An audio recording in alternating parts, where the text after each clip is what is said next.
Hello everyone and welcome back to the channel. I just wanted to give a big thank you to everyone who watched the video that I created of the unboxing of Percy. There are some shorts on my channel of Percy running around the track with his friend Thomas.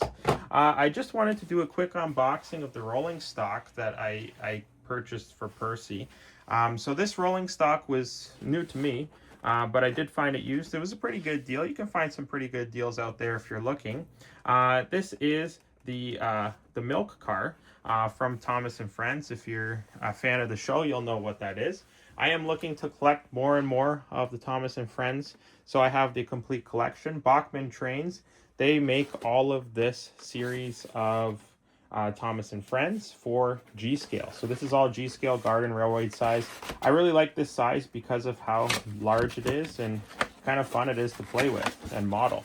So just a quick unboxing for you here. So you can see this is the milk car. Just take it out of the styrofoam here. Sometimes it is good to keep your boxes if your layout is moving or if you want to keep them well protected. Just a close-up here of the milk carriage. It does have all metal wheels. They're very smooth. You can see very little rolling resistance.